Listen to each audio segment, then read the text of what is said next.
శ్రావణి. ఈరోజు మనం గుడివాడ నియోజకవర్గంలో ఉన్నాము. గుడివాడ నియోజకవర్గంలో రాజకీయాలు ఎప్పుడు హాట్గా సాగుతూ ఉంటాయి. వైసీపీ అభ్యర్థిగా పోటీ చేస్తున్న కొడాలి నాని అయితే తెలుగుదేశం అభ్యర్థిగా వెలిగండ్ల రాము గారు పోటీ చేస్తున్నారు. ప్రచారంలో ఉద్రిక్తంగా ప్రచారం జరుగుతుంది. మహిళలు ఘన హారతులు పలుకుతూ ఘన స్వాగతం పలుకుతున్నారు. ఇప్పుడు మనతో వెలిగండ్ల రాము గారు ఉన్నారు. ఆయనతో మాట్లాడే ప్రయత్నం చేద్దాం. నమస్కారం సార్. నమస్కారం అమ్మా. సార్, ప్రచారం ఎలా సాగుతుంది? ప్రచారం మీరు చూస్తూ ఉన్నారుగా. ప్రచారం అంటే ఏం లేదు, ప్రజలను మళ్ళీ సందర్శించుకుంటే ప్రచారం అంటే ప్రత్యేకంగా లేదు. ఎటు వాళ్ళ కష్టాల్లో ఉన్నారు, ఆ కష్టాలంటే తెలుసుకుంటూ ప్రస్తుతం ప్రచారం.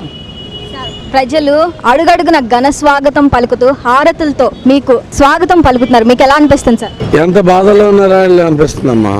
ఇంకా వేరేదేం లేదు, వేరేగా చూడటానికి కూడా ఏం లేదు. అక్కడంతా అసలు ప్రజలంతా చాలా కష్టాల్లో ఉన్నారు. గుడివాడ అయితే మరీ దారుణమైన పరిస్థితిలో ఉంది సార్. తెలుగుదేశం నాయకులను ఇష్టం వచ్చినట్లు తిట్టే కొడాలి నాని మీద గెలుపు మీకు, మీ పార్టీకి చాలా ప్రతిష్టాత్మకంగా సార్. మీ ప్రచారం ఎలా జరుగుతుంది సార్? మీ ప్రచారం ఎలా జరుగుతుంది అసలు?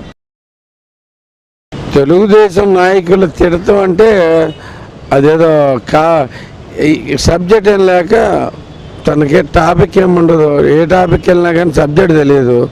సో అందుకని గబగబా ఏదన్నా కానీ చంద్రబాబు నాయుడు మీదకో, లోకేష్ గారి మీదకో, పవన్ కళ్యాణ్ మీదకో, ఈ హాలీలు కాదు అట్లీస్ట్ మెగాస్టార్ మీదకో ఎవరి మీద పెడితే వాళ్ళకి వెళ్ళిపోయి ఏదో ఒకటి సోదు మాటలు మాడుతుంటాడు. అంతకు మించి వాటిని పట్టించుకోవాల్సిన పని లేదు.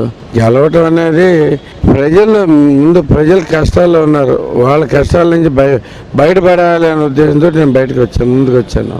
ఈ ప్రయత్నం వాళ్ళు కూడా అర్థం చేసుకున్నారు. వాళ్ళ తరపునే నేను నుంచున్నాను అనే విషయం వాళ్ళకి అర్థమైంది. ఈసారి గట్టిగా బుద్ధి చెప్పాలని నిర్ణయించుకున్నారు. సార్, ఎన్టీఆర్ గారు ఎన్నికల రాజకీయ జీవితం ప్రారంభించిన నియోజకవర్గంలో 2 సార్లు గెలిచిన నియోజకవర్గం సార్. ఆ బాధ్యత ఇప్పుడు మీరు తీసుకోవటం మీకు ఎలా అనిపిస్తుంది సార్? అంత పెద్ద ఆయనతో పోలికలు ఎందుకులేమ్మా. దాంతో మా అదృష్టం గుడివాడ. ఆయన మా గుడివాడ నియోజకవర్గం పరిధిలో పుడతాము. అలాగే ఈ నియోజకవర్గాన్ని సొంత నియోజకవర్గంగా భావించడం కూడా చాలా ఆనందకరమైన విషయాలు. అయితే ఆయనతో పోల్చుకునేంత వాళ్ళం కాదు. కానీ ఈ దరిద్రాన్ని వదిలించుకుంటే మళ్ళీ మేము ఎక్కడికో మళ్ళీ గుడివాడ పేరు మాది గుడివాడ అని చెప్పి మళ్ళీ గర్వంగా చెప్పుకునే రోజుల కోసం ఎదురు చూస్తూ ఉన్నారు ప్రజలందరూ. సార్, మీరు ఒక ఎన్ఆర్ఐగా ఉండి ఇక్కడికి వచ్చి మాస్ లీడర్గా మారటం మీకు ఎలా అనిపిస్తుంది? మాస్ లీడర్ అంటే ఏం లేదమ్మా, మా జనాలకి మంచి చేస్తే లీడర్ అవుతారు. సహజంగా అట్లీస్ట్ చేస్తామని వాళ్ళు భావిస్తే లీడర్ అవుతారు. ఈ క్యాండిడేట్ ఇప్పుడు దాకా ఏదో చేస్తాడనే ఉద్దేశంతో ఇతను నాయకుడుగా అనుకుంటూ వస్తూ ఉన్నారు. ఏమీ చేయడు అని చెప్పి ఇప్పుడు తెలిసిపోయింది. ఇక అక్కడి నుంచి ప్రజలందరూ వ్యతిరేకత స్టార్ట్ అయిపోయింది అన్నమాట. సార్, మనం చూసుకుంటే ఇప్పటి వరకు 4 సార్లు ఎమ్మెల్యేగా గెలిచారు కొడాలి నాని గారు. ఇప్పుడు మీరు ఆయన ఎలా ఎదుర్కోబోతున్నారు? ఆయన్ని నేను ఎదుర్కోవట్లేదు, ప్రజలు ఎదుర్కొంటున్నారు. ప్రజలదే ఇదంతా. మీరు చూసే ఈ ఘన స్వాగతాలు, మీరు చూసే మొత్తం ఇక్కడ ఎంతమంది ముందుకొచ్చి స్వచ్ఛందంగా ఇళ్లలోంచి బయటకు వచ్చేసి నుంచుని ఎదురు చూస్తున్నారు మా కోసం.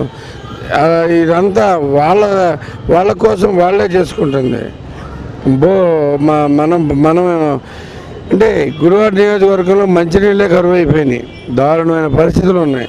మనుషులకి మినిమం నీడ్స్ కూడా పట్టించుకొని ఎమ్మెల్యే మీదకి ఆబ్వియస్గా జనాలందరూ చాలా సీరియస్గా ఉన్నారు. ఈసారి గట్టిగా బుద్ధి చెప్తారు. సార్, మీకు టీడీపీ అనుకూలత ఎక్కువ పనికొస్తుందా లేదంటే వైసీపీ వ్యతిరేకత పనికొస్తుంది అనుకుంటున్నారా?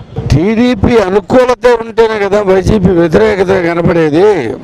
బాబు గారు అంత చేశారు కాబట్టే ఇప్పుడు వీళ్ళు ఏం చేయలేదని తెలుస్తుంది. లేకపోతే వీళ్ళు చేసింది ఇంతే అనుకుంటారు కదా జనాలందరూ. ఎప్పుడైనా కానీ ఆయన గ్రేట్నెస్ ఏంటనేది ఇప్పుడు ప్రజలు గమనించి ఉన్నారు. అందరూ ఇలా ఆయనలాగా ఉంటారు అనుకున్నారు ఫస్ట్. ఇది కాదురా బాబు, నిజం కాదు అని చెప్పేసి ఇప్పుడు అర్థమైంది ప్రజలకి. సార్, మనం చూసుకుంటే తెలుగుదేశం అభ్యర్థుల్ని 2 సార్లు ఉపయోగించింది సార్ టీడీపీ. గతంలో చూసుకుంటే 2014లో రావి వెంకటేశ్వరరావు గారు, గత 2019 ఎన్నికల్లో దేవినేని అవినాష్ గారిని. వాళ్ళ వల్ల కానిది మీ వల్ల ఎలా సాధ్యమవుతుంది అనుకుంటున్నారు? అప్పుడు పరిస్థితులు వేరు, ఇప్పుడు పరిస్థితులు వేరు. అప్పుడు ఏదో చేస్తాడేమో అనుకున్నారు. పైగా అప్పుడే ఇక్కడి నుంచి టీడీపీ నుంచి అటు వెళ్ళాడు. అటు వెళ్ళేసరికి వాళ్ళందరూ ఏదో పెద్ద లీడర్ వచ్చాడు అనుకున్నారు. అదే కనుక 2014లో నాని కనుక తెలుగుదేశం పార్టీ తరఫున పోటీ చేస్తుంటే ఓడిపోయాడు. ఎందుకంటే ఇక్కడ ఉన్న వాళ్ళందరికీ అర్థమైపోయింది వీడేం చేసేవాడు కాదని. సో సహజంగా బయట ఉన్న వాళ్ళు ఏమనుకుంటారంటే అబ్బో ఏదో వీడి, అందుకనే తెలివిగా అటు మారాడు. అతను చేసిన ఏకైక తెలివైన ట్రిక్ అది ఒకటే. అదే కనుక ఒకే పార్టీలో ఉండి ఒకే రకంగా గెలిచి రాగలిగితే గొప్పడు అనుకోవచ్చు. అతను అది కాదు, ఏ ఎండగా గొడుగు పడతాడు అంతే. మనం ఇక్కడ చూసుకుంటే ఇద్దరు కూడా కమ్మ సామాజిక వర్గానికి చెందిన వాళ్ళు సార్. మిగిలిన కులాల ఓట్లు ఎలా ఆకర్షిస్తున్నారు మీరు? కులాలు ఏందమ్మా, ఇప్పుడు వైసీపీ ప్రభుత్వంలో కానీ మా ఎమ్మెల్యేలు కానీ ఏ కులం అయినా ఏ సామాజిక వర్గమైనా ప్రజల్ని ఎన్ని రకాలుగా బాధ పెట్టాలో అన్ని రకాలుగా బాధ పెట్టారు. ఎవ్వరూ హ్యాపీగా లేరు. సామాజిక వర్గం చూసుకోండి, లేదు వృత్తుల పరంగా చూసుకోండి, వ్యవసాయదారులను చూసుకోండి, టీచర్స్ని చూసుకోండి, ఎవ్వరూ హ్యాపీగా లేరు. అందరికీ సమంగా అన్యాయం చేశారు. ప్రతి ఒక్క సామాజిక వర్గం నన్నే సపోర్ట్ చేస్తున్నాయి. సార్, కొడాలి నాని వాడే భాష ఏదైతే ఉందో అది ఆయన మాస్ భాష అనుకోవాలంటే, లేదంటే జనం అసహించుకుంటున్నారు అనుకోవాలా? జనాలు అసహించుకుంటాం అనేది మీకు అందరికీ తెలిసిందే. లేకపోతే ఇక్కడికి మీరు వచ్చి నన్ను అడిగేవాళ్ళు కాదు. అంత మాస్ భాష పోలంత మంది మాట్లాడతారు. కానీ ఇంత అసహ్యమైన మాస్ భాష అంటే వద్దమ్మా. మాస్ అయినా కానీ ఇంత అసహ్యంగా మాట్లాడుకోరుగా. చూసుకుంటే గత ఎన్నికల్లో ఎక్కువ మెజార్టీతో గెలుస్తూ వస్తున్నారు. 2 ఎన్నికల్లో 2014, 2019 ఎన్నికల్లో మెజార్టీ పెరిగింది నాని గారిది. ఇప్పుడు మీరు ఆయనకన్నా ఎక్కువ మెజార్టీ సాధించగలుగుతారా? ఆయనకంటే కదమ్మా, ఆయనకి నేను ఒకటే చెప్పా, ప్రతి వార్డు మెజారిటీ వస్తుంది, ప్రతి బూత్ మెజారిటీ వస్తుంది. మాకు ఈసారి ప్రజలు ఆ రకంగా డిసైడ్ అయిపోయి ఉన్నారు. అతని వల్ల ఏమీ కాదు, మొత్తం అంతా అసలు పార్టీనే ఖాళీ అయిపోతుంది. అక్కడ ఇంకేముంది బేసిక్గా. అంటే ఎన్టీఆర్ గారి ఇల్లు వచ్చేసి నిమ్మకూరు సార్. నిమ్మకూరు మీరు పక్క నియోజకవర్గంలోకి వెళ్ళినా పక్కన ఏదైతే ప్రజలు ఉన్నారో వాళ్ళు మీ వైపే ఉన్నారా సార్? ప్రజలందరూ ఆబ్వియస్గా మా వైపే ఉంటారు కదమ్మా. పక్క నియోజకవర్గమే కానీ వాళ్ళు మొన్నటిదాకా మాతో ఉన్నవాళ్ళే. సో ఇక్కడ ఏమవుతుందనేది చూస్తూనే ఉంటారు. వాళ్ళకు కూడా తెలుగుదేశం పార్టీ రావాలనే ఉంది. తప్పకుండా ఈసారి మళ్ళీ బాగుపడాలి అనే ఉద్దేశం మేజర్గా. అదైతే గ్యారంటీ జరుగుతుందని. లాస్ట్ 5 yearsలో జరిగిన అభివృద్ధి ఏంటి సార్? మీరు ఏమైనా చూసింది ఉందా? ఆయన ఏమన్నా చేసింది ఉందా సార్? మోస్ట్ కామెడీ క్వశ్చన్ ఇది. ఇంతకంటే కామెడీ ఉండదు. గుడివాడలో నాని కింద అభివృద్ధి అంటే ఇంక కామెడీ కాకేమవుద్దమ్మా. ఆయనే కమెడియన్. ఆల్రెడీ చుట్టూ ఉండి నలుగురు నవ్విస్తానుకో, లేదంటే అక్కడ చూసి నవ్వుకుంటానుకో. ఇప్పుడు ఆ షార్ట్స్ చూసి నవ్వుకుంటాను చూసారా, బ్రహ్మానందం వీళ్ళందరూ ఆ టైపులో మేము కూడా దానికోసమే మాట్లాడుతూ ఉంటాడు తను. అంతకంటే కామెడీ మీరు పెద్ద కామెడీ చేశారు. ఇప్పుడు గుడివాళ్ళ అభివృద్ధి అంటే అభివృద్ధి అయితే శూన్యం అంటారు సార్ గత 5 సంవత్సరాల్లో? శూన్యం కాదమ్మా. శూన్యం అనేది మీకు కనపడతలేదు. ఉన్న కొద్దీ వెనక్కి వెళ్ళిపోయాం ఆల్రెడీ. సార్, మీరు ఇప్పుడు తెలుగుదేశం అధికారంలోకి వస్తే మీరు ఇంటింటికి తిరుగుతున్నారు, ఎలాంటి సంక్షేమ పథకాలు వివరిస్తున్నారు, ఏం అభివృద్ధి చేస్తాను ఈ జనాలకు చెప్తున్నారు సార్? గుడివాళ్ళ కొంచెం చేసిన అభివృద్ధేనమ్మా. 4 రోడ్లు వేసిన అభివృద్ధి. ఎందుకంటే ఈ 20 ఏళ్ళలో నాని చేయని పని నేను నా సొంత డబ్బులతోటి నేను ఒక్కడే చేసుకొచ్చాను. ఈసారి ఉద్యోగాలు వస్తాయి, ఈసారి రోడ్లు బాగుపడతాయి, ఇంటింటికి మంచినీరు వెళ్తుంది, ప్రతి ఒక్కళ్ళు సంక్షేమం వస్తుంది, అందరూ బాగుపడతారని చెప్పేసి అందరికీ అర్థమైపోయింది ఈసారి. సో రెడీగా ఉన్నారు బాబు గారి కోసం. సార్, ఇప్పుడు ఆయన కూటమి వచ్చినా నన్ను ఏం చేయలేరు, సింగిల్గా వచ్చిద్దని పలు రకాలుగా వార్నింగ్ ఇచ్చినట్టు చెప్తూ ఉంటారు కదా సార్. కొడాలి నాని సింహం సింగిల్గా వస్తుంది. ఎవరో గుంట నక్కలు కూడా సింహం అనుకుంటే ఏమవుద్దమ్మా, మేకప్ వేసుకుంటే సింహం అయిపోదు. కూటమి అధికారంలోకి వస్తుందా సార్? కూటమి 100% అధికారంలోకి వచ్చిందమ్మా. ఇంకెవరు ఆపలేరు. దాంట్లో స్పష్టంగా కనపడుతున్నాయి, మీకు అందరికీ తెలుసు. మీరు కూడా అడగాలని అడుగుతున్నారులే కానీ వచ్చేస్తుందని చెప్పేసి మిగతా చూసుకోవాలి. Sir, thank you so much sir. All the best sir. Thank you అమ్మ, థ్యాంక్ యూ.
టీవీ, నేను శ్రావణి. ఈరోజు మనం గుడివాడ నియోజకవర్గంలో ఉన్నాము.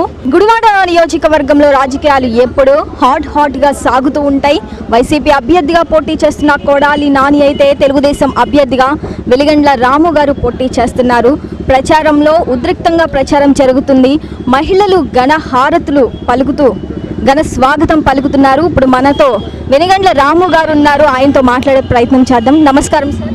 నమస్కారం అమ్మా. సార్, ప్రచారం ఎలా సాగుతుంది? ప్రచారం మీరు చూస్తూ ఉన్నారుగా. ప్రచారం అంటే ఏం లేదు, ప్రజలను మళ్ళీ సందర్శించుకుంటే ప్రచారం అంటే ప్రత్యేకంగా లేదు. ఎటు వాళ్ళ కష్టాల్లో ఉన్నారు, ఆ కష్టాలంటే తెలుసుకుంటూ ప్రస్తుతం ప్రచారం. ప్రజలు అడుగడుగున ఘన స్వాగతం పలుకుతూ హారతులతో మీకు స్వాగతం పలుకుతున్నారు. మీకు ఎలా అనిపిస్తుంది సార్? ఎంత బాధలో ఉన్నారా అనిపిస్తుందమ్మా. ఇంకా వేరేదేం లేదు, వేరేగా చూడటానికి కూడా ఏం లేదు. అక్కడంతా అసలు ప్రజలంతా చాలా కష్టాల్లో ఉన్నారు. గుడివాడ అయితే మరీ దారుణమైన పరిస్థితిలో ఉంది సార్. తెలుగుదేశం నాయకులను ఇష్టం వచ్చినట్లు తిట్టే కొడాలి నాని మీద గెలుపు మీకు, మీ పార్టీకి చాలా ప్రతిష్టాత్మకంగా సార్. మీ ప్రచారం ఎలా జరుగుతుంది సార్? మీ ప్రచారం ఎలా జరుగుతుంది అసలు? తెలుగుదేశం నాయకులు తిడతాం అంటే అదేదో సబ్జెక్ట్ ఏం లేక తనకి టాపిక్ ఏముండదు. ఏ టాపిక్ వెళ్ళినా కానీ సబ్జెక్ట్ తెలియదు. సో అందుకని గబగబా ఏదన్నా కానీ చంద్రబాబు నాయుడు మీదకో, లోకేష్ గారి మీదకో, పవన్ కళ్యాణ్ మీదకో, ఈ ఆళ్ళీళ్ళు కాదు అట్లీస్ట్ మెగాస్టార్ మీదకో ఎవరి మీద పెడితే వాళ్ళకి వెళ్ళిపోయి ఏదో ఒకటి సోదు మాటలు మాడుతుంటాడు. అంతకు మించి వాడిని పట్టించుకోవాల్సిన పని లేదు. గెలవటం అనేది ముందు ప్రజలు కష్టాల్లో ఉన్నారు. వాళ్ళ కష్టాల నుంచి బయటపడాలి అనే ఉద్దేశంతో నేను ముందుకు వచ్చాను. ఈ ప్రయత్నం వాళ్ళు కూడా అర్థం చేసుకున్నారు. వాళ్ళ తరపునే నేను నుంచున్నాను అనే విషయం వాళ్ళకి అర్థమైంది. ఈసారి గట్టిగా బుద్ధి చెప్పాలని నిర్ణయించుకున్నారు.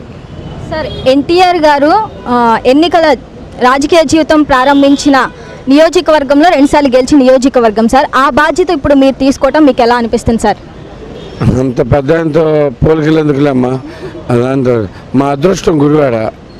ఆయన మా గుడివాడ నియోజకవర్గం పరిధిలో పుడతాము. అలాగే ఈ నియోజకవర్గాన్ని సొంత నియోజకవర్గంగా భావించడం కూడా చాలా ఆనందకరమైన విషయాలు. అయితే ఆయనతో పోల్చుకునేంత వాళ్ళం కాదు. కానీ ఈ దరిద్రాన్ని వదిలించుకుంటే మళ్ళీ మేము ఎక్కడికో మళ్ళీ గుడివాడ పేరు మాది గుడివాడ అని చెప్పి మళ్ళీ గర్వంగా చెప్పుకునే రోజుల కోసం ఎదురు చూస్తూ ఉన్నారు ప్రజలందరూ. సార్, మీరు ఒక ఎన్ఆర్ఐగా ఉండి ఇక్కడికి వచ్చి మాస్ లీడర్గా మారటం మీకు ఎలా అనిపిస్తుంది? మాస్ లీడర్ అంటే ఏం లేదమ్మా, మా జనాలకి మంచి చేస్తే లీడర్ అవుతారు. సహజంగా అట్లీస్ట్ చేస్తామని వాళ్ళు భావిస్తే లీడర్ అవుతారు. ఈ క్యాండిడేట్ ఇప్పుడు దాకా ఏదో చేస్తాడనే ఉద్దేశంతో ఇతను నాయకుడుగా అనుకుంటూ వస్తూ ఉన్నారు. ఏమీ చేయడు అని చెప్పి ఇప్పుడు తెలిసిపోయింది. ఇక అక్కడి నుంచి ప్రజలందరూ వ్యతిరేకత స్టార్ట్ అయిపోయింది అన్నమాట. సార్, మనం చూసుకుంటే ఇప్పటి వరకు 4 సార్లు ఎమ్మెల్యేగా గెలిచారు కొడాలి నాని గారు. ఇప్పుడు మీరు ఆయన ఎలా ఎదుర్కోబోతున్నారు? ఆయన్ని నేను ఎదుర్కోవట్లేదు, ప్రజలు ఎదుర్కొంటున్నారు. ప్రజలదే ఇదంతా. మీరు చూసే ఈ ఘన స్వాగతాలు, ఈ మీరు చూసే మొత్తం ఇక్కడ ఎంతమంది ముందుకొచ్చి స్వచ్ఛందంగా ఇళ్లలోంచి బయటకు వచ్చేసి నుంచుని ఎదురు చూస్తున్నారు మా కోసం. ఇదంతా వాళ్ళ కోసం వాళ్ళే చేసుకుంటుంది. మనం అంటే గుడివాడ నియోజకవర్గంలో మంచినీళ్ళే కరువు అయిపోయినాయి. దారుణమైన పరిస్థితులు ఉన్నాయి. మనుషులకి మినిమం నీడ్స్ కూడా పట్టించుకొని ఎమ్మెల్యే మీదకి ఆబ్వియస్గా జనాలందరూ చాలా సీరియస్గా ఉన్నారు. ఈసారి గట్టిగా బుద్ధి చెప్తారు. సార్, మీకు టీడీపీ అనుకూలత ఎక్కువ పనికొస్తుందా, లేదంటే వైసీపీ వ్యతిరేకత పనికొస్తుంది అనుకుంటున్నారా? టీడీపీ అనుకూలత ఉంటేనే కదా వైసీపీ వ్యతిరేకత కనపడేది. బాబు గారు అంత చేశారు కాబట్టే ఇప్పుడు వీళ్ళు ఏం చేయలేదని తెలుస్తుంది. లేకపోతే వీళ్ళు చేసింది ఇంతే అనుకుంటారు కదా జనాలందరూ. ఎప్పుడైనా కానీ ఆయన గ్రేట్నెస్ ఏంటనేది ఇప్పుడు ప్రజలు గమనించి ఉన్నారు. అందరూ ఇలా ఆయనలాగా ఉంటారు అనుకున్నారు ఫస్ట్. ఇది కాదురా బాబు, నిజం కాదు అని చెప్పేసి ఇప్పుడు అర్థమైంది ప్రజలకి. సార్, మనం చూసుకుంటే తెలుగుదేశం అభ్యర్థుల్ని 2 సార్లు ఉపయోగించింది సార్ టీడీపీ. గతంలో చూసుకుంటే 2014లో రావి వెంకటేశ్వరరావు గారు, గత 2019 ఎన్నికల్లో దేవినేని అవినాష్ గారిని. వాళ్ళ వల్ల కానిది మీ వల్ల ఎలా సాధ్యమవుతుంది అనుకుంటున్నారు? అప్పుడు పరిస్థితులు వేరు, ఇప్పుడు పరిస్థితులు వేరు. అప్పుడు ఏదో చేస్తాడేమో అనుకున్నారు. పైగా అప్పుడే ఇక్కడి నుంచి టీడీపీ నుంచి అటు వెళ్ళాడు. అటు వెళ్ళేసరికి వాళ్ళందరూ ఏదో పెద్ద లీడర్ వచ్చాడు అనుకున్నారు. అదే కనుక 2014లో నాని కనుక తెలుగుదేశం పార్టీ తరఫున పోటీ చేస్తుంటే ఓడిపోయాడు. ఎందుకంటే ఇక్కడ ఉన్న వాళ్ళందరికీ అర్థమైపోయింది వీడేం చేసేవాడు కాదని. సో సహజంగా బయట ఉన్న వాళ్ళు ఏమనుకుంటారంటే అబ్బో ఏదో వీడు, అందుకనే తెలివిగా అటు మారాడు. అతను చేసిన ఏకైక తెలివైన ట్రిక్ అది ఒకటే. అదే కనుక ఒకే పార్టీలో ఉండి ఒకే రకంగా గెలిచి రాగలిగితే గొప్పడు అనుకోవచ్చు. అతను అది కాదు, ఏ ఎండగా గొడుగు పడతాడు అంతే. మనం ఇక్కడ చూసుకుంటే ఇద్దరు కూడా కమ్మ సామాజిక వర్గానికి చెందిన వాళ్ళు సార్. మిగిలిన కులాల ఓట్లు ఎలా ఆకర్షిస్తున్నారు మీరు? కులాలు ఏందమ్మా, ఇప్పుడు వైసీపీ ప్రభుత్వంలో కానీ మా ఎమ్మెల్యేలో కానీ ఏ కులం అయినా ఏ సామాజిక వర్గమైనా ప్రజల్ని ఎన్ని రకాలుగా బాధ పెట్టాలో అన్ని రకాలుగా బాధ పెట్టారు. ఎవ్వరూ హ్యాపీగా లేరు. సామాజిక వర్గం చూసుకోండి, లేదు వృత్తుల పరంగా చూసుకోండి, వ్యవసాయదారులను చూసుకోండి, టీచర్స్ని చూసుకోండి, ఎవ్వరూ హ్యాపీగా లేరు. అందరికీ సమంగా అన్యాయం చేశారు. ప్రతి ఒక్క సామాజిక వర్గం నన్నే సపోర్ట్ చేస్తున్నాయి. సార్, కొడాలి నాని వాడే భాష ఏదైతే ఉందో అది ఆయన మాస్ భాష అనుకోవాలంటే, లేదంటే జనం అసహించుకుంటున్నారు అనుకోవాలా? జనాలు అసహించుకుంటాం అనేది మీకు అందరికీ తెలిసిందే. లేకపోతే ఇక్కడికి మీరు వచ్చి నన్ను అడిగేవాళ్ళు కాదు. అంత మాస్ భాష పోలంత మంది మాట్లాడతారు.